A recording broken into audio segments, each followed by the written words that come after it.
एक तैयारी भारत ने की थी माजी में कि इन्होंने भी मेड इन इंडिया करके कुछ तैयारे बनाने थे।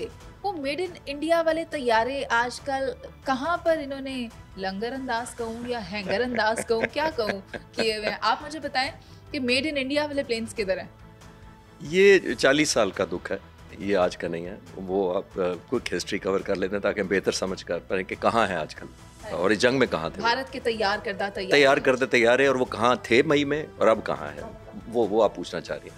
देखिए, ये तैयारे 1985 में 1985 में पूरे 40 साल पहले सोचे गए थे कि हिंदुस्तान अपना जहाज़ बनाएगा और उसका नाम रखा था तेजास। उन्होंने पहले LCA रखा था, लाइट कॉम्बैट एयरक्राफ्ट, पे उसका नाम तेजास कर दिया उन्होंने। ठीक है, बना लिया। 1985 उन्होंने शुरू किया। 1995 10 साल बाद हम पर पाबंदियां लगी हुई थी F-16 की, अमेरिकन की तरफ से हमारे स्पेयर पार्ट्स रोक लिए गए थे।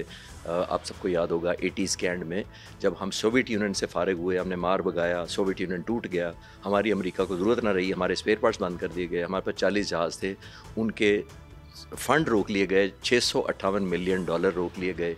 हमारे कहा गया कि इसके बदले में गंदम ले लो लेकिन जहाज़ नहीं दे सकते आपको। हमने सोचा उस वक्त की लीडरशिप ने, और ट्रिब्यूट उनको आज मैं देना चाहूँगा तमाम लीडरशिप को, जिन्होंने विजनरी एक एप्लीकेशन किया कि हम तो इसी तरह हॉस्टेज रहेंगे अमेरिका के या किसी भी मुल्क के। तो हमने फिर अपना जहाज़ बनाने का सोचा कि हम अपना जहाज़ बनाएंगे, और वो भी 1995 में 1995 इंडिया के 10 साल बाद JF-17 थंडर। और बहुत पाबंदियाँ थी बाय द वे, क्योंकि हम वेस्ट के मुकाबले में खड़े होने की कोशिश कर रहे थे। यूरोप, अमेरिका, सब ने हमारी मदद नहीं की। हमने इंडिपेंडेंट बनाया। और मैं फास्ट फॉरवर्ड करके आता हूँ पिछले 30 सालों में और पिछले 40 सालों में। वो 40 साल से जहाज़ बना रहे हैं जो उनका तेजस है, और हम 30 साल से JF-17 थंडर बना रहे हैं। उनके 40 सालों में आज उनके पास 40 जहाज़ हैं, हमारे 30 सालों में 200 जहाज़ हैं। और अभी जंग में सबने हिस्सा लिया JF-17 थंडर ने, और आपने S-400 जो उनका मिसाइल मारा था वो JF-17 थंडर ने मारा था। एक बात, मेड इन पाकिस्तान ने। और इंडिया के जो तेजस है उनका हाल जो आपने पूछा, वो 40 जहाज़ हैं। एक एयर बेस है श्रीलंका के पास। अच्छा, अपने मुल्क में भी नहीं रखते? नहीं, अपने मुल्क में है, बॉर्डर के पास है। इस श्रीलंका के बॉर्डर के पास, श्रीलंका के नॉर्थ में एक सुलूर एयर बेस है, SULUR। वो बेस है वहाँ पे। वो इतनी दूर है कि हम नहीं वहाँ पहुँचते और वो भी हम तक नहीं पहुँच सकते। तो वो उन्होंने 40 के 40 वहाँ रखे, इस वजह से कि ये जंग के काबिल नहीं। चिश्ती साहब, जिस तरह के हमारे घर में एक स्टोर रूम होता है जहां हम अपने घर की सबसे फालतू चीज़ें इकट्ठी करके जमा करते हैं और वहां कोई साल में एक दफ़ा जाना होता है, तो इंडिया ने भी उसी तरह अपने तेजास को वहां अपने स्टोर रूम में रखा हुआ है कि जिनकी ज़रूरत नहीं पेश आएगी। नहीं, एक और फैक्टर भी है। एक और ये फैक्टर है कि उनको अभी तक इंजन ही नहीं पता कि फाइनल कौन सा लगना है इसमें। 40 सालों में उनका एक इंजन है, WS-10 है शायद, वो अमेरिका से मांग रहे हैं। अमेरिका ने वादा किया हुआ है, ना अमेरिका देता है, ना इंजन पहुंच रहे हैं। वो उन्होंने एक रशियन इंजन पहले लगाया था। ये $1 बिलियन वाली जो डील है उसकी बात हो रही है? नहीं, 1 बिलियन ये तो एक स्टैंड अलोन है जो बड़े अरसे से वादा किया गया था कि हम आपको इंजन दे रहे हैं। लेकिन अब कन्फ्यूजन ये है कि हम अपने इंजनों से लगा के इसको चला लें, उड़ा लें, या फिर इंतजार करें अमेरिकन इंजन का। तो वो दरमियान में अभी तक, जिसकी वजह से वो जहाज़ ना इधर हो पाया नहीं। इसीलिए आखिरी वक्त में और करूँ, जब ये जंग खत्म हुई तो इंडिया ने कहा हम एक एडवांस मीडियम कॉम्बैट एयरक्राफ्ट बनाने जा रहे हैं, एमका के नाम से। एमका के नाम से, AMCA, advance medium combat aircraft. इन्होंने कहा अब हम नहीं छोड़ेंगे, हम अपना बनाएंगे। तो उस भी लोगों ने मेरे से पूछा था ये एमका क्या चीज़ है। मैंने कहा जिस दिन ये टेक ऑफ करेगा मैं उस दिन देखूंगा। मेरी ज़िंदगी में कर जाए तो मैं बड़ा खुश होऊंगा। लेकिन क्योंकि तो 10 साल 85 से चला आ रहा है। 85 से वो चल रहा है, तो अब देखते हैं कितनी देर। और जहां आपने बताया कि ये इंडिया एमका बनाने की तैयारी कर रहा है, क्योंकि उसने फ्रेंच एयरक्राफ्ट्स भी चला के देख लिए और राफेल भी देख लिए और मिराज भी देख लिए, मिग भी देख लिए, तो वो कर कुछ नहीं सके। लेकिन अगर इंडिया अपने इन तमाम एयरक्राफ्ट्स के साथ निकलता है बाहर के, मैं नुमाइश करता हूँ और मैं इन्हीं सब के साथ पाकिस्तान को जवाब दूंगा, तो पाकिस्तान के पास वो कौन सी स्ट्रेंथ है? क्योंकि आपने हमारे ही एक प्रोग्राम में बताया था कि अगर कंपैरेटिव एनालिसिस किया जाए दोनों फोर्सेस का, दोनों आर्मीज़ और नेवीज़ का, तो इंडिया के पास तादाद में चीज़ें क्वांटिटी में ज़्यादा है, मगर क्वालिटी की बात भी आप बताएं हमारे पास, क्या वो है इनके पास? देखिए मनीष, सिर्फ जहाज़ों को उड़ा लेना तो एक फ्लाई पास्ट में भी उड़ा सकते हैं ना। हम 23 मार्च को उड़ाते हैं। वो उड़ाते हैं और हम उड़ा देते हैं। हाँ। उड़ाना नहीं सिर्फ होता, अच्छा। इंटीग्रेशन।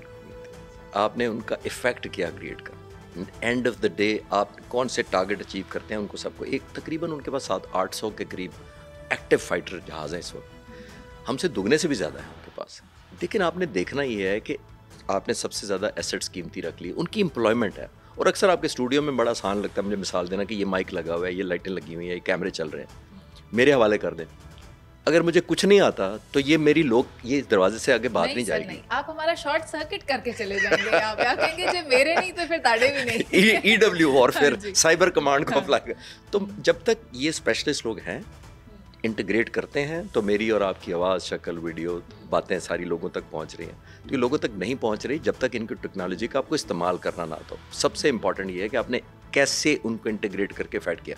पाक फ़ज़ाइया कहीं कम है, हम डिफेंसिव में थे, हम रिएक्टिव में थे, हमने तो ऑफेंस नहीं लॉन्च करना था, उसके बावजूद आप देख लें अल्हम्दुलिल्लाह, क्योंकि पीस टाइम में करना होता है। ये जंग के दौरान जो अनिल चौहान साहब का मैं कह रहा था कि हम देखे जी, हमने 7 तारीख को गलतियों का एहसास किया, हमने लर्न किया, हमने इम्प्रूव की, और 10 तारीख को देखे हमने किया। आप कैसे गलतियों का एहसास कर सकते हैं एक जंग के दौरान?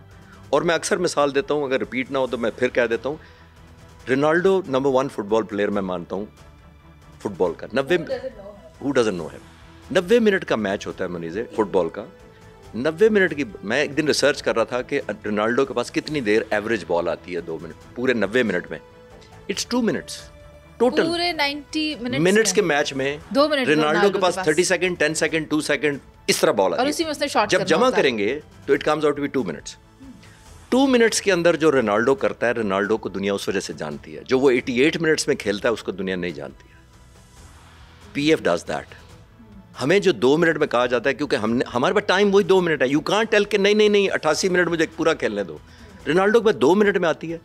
जो वो ऐड वैल्यू करता है उस बॉल को, गोल करता है, पास देता है, पोजीशनिंग करता है, बीट करता है, रोनाल्डो उस तरह जाना जानता है। तो ये हमारी एयरफोर्स इस तरह काम करती है। जिस दिन आपके सर पे पड़ती है उस दिन अगर आपने नई वैल्यू ऐड की तो आप पीस टाइम में एरोबेटिक्स करते रहे और 100 का 100 नहीं 1000 जहाज उड़ा दें। आप रोनाल्डो की मिसाल दे रहे हैं, शायद ये स्टेटमेंट हारिस रऊफ का या तो विन होता है या फिर लर्न होता है। तो हमने तो विन कर लिया है। वो नेल्सन मंडेला ने कहा था कि आई नेवर लूज, आई इधर विन और लर्न। तो आपने वो लगाया यहाँ पे। हाँ जी, आपने तो अच्छी मिसाल दी, लेकिन इंडियन समझ गए जो मैं उन्हें बताना चाह रही थी। नहीं, वो कह सकती हैं, आप कह सकती हैं, मैं बड़ी रिस्पेक्ट करता हूँ। अक्सर लोग मुझे कहते हैं आप इंडियन एयरफोर्स को इतनी तमीज़ से क्यों बात करते हैं। मैंने कहा वो ज़्यादा मेरी बात सुनेंगे अगर मैं तमीज़ से करूँगा, तो बदतमीज़ी से करूँगा मेरी बात नहीं सुनेंगे। तो मैं चाहता हूँ मेरी बात सुने। इसी अच्छाई का मुजाहरा दूसरी तरफ से भी हो जाए तो फिर क्या ही बात है। क्योंकि मैं जितने भी इंटरव्यूज़ आपके और मेरे वाले भी लगाए उसके ऊपर तो उनकी जानिब से ही गुलपाशी की जा रही है और अच्छे हल्का बात दे रहे हैं। अच्छे से आप समझ रहे हैं मैं क्या कहना चाह रही हूँ। मैं एक दफ़ा कायद-ए-आज़म पे अक्सर मैं 22 साल से देता हूँ, डॉक्यूमेंट्रीज़ अपने चैनल पे भी डालता रहता हूँ। तो कायद-ए-आज़म से किसी ने आखिरी वक्त पूछा, जब उनको धोखे हुए, पाकिस्तान की जगह इधर उधर कर दी गई, कुछ सूबे इधर उधर मिला दिए गए, तो कायद-ए-आज़म से किसी जर्नलिस्ट ने पूछा अंग्रेज़ी में, mister Jinnah, given another chance would you like to behave differently? क्या आपके साथ धोखे हुए ना, तो आप given another chance would you like to behave differently? Quaid-e-Azam ने कहा no, I would like to behave the same way, I would like others to behave differently. तो अभी आपने क्या कहा? मैंने वही कहा जो कि I want others to behave differently. So I can't behave differently because of them.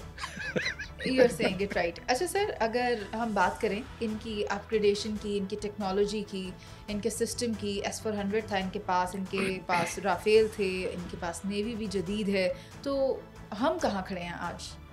देखिए, हमें डे 1 से पता है हमारी जो इंस्पिरेशन है वो हमारा सर्वाइवल है।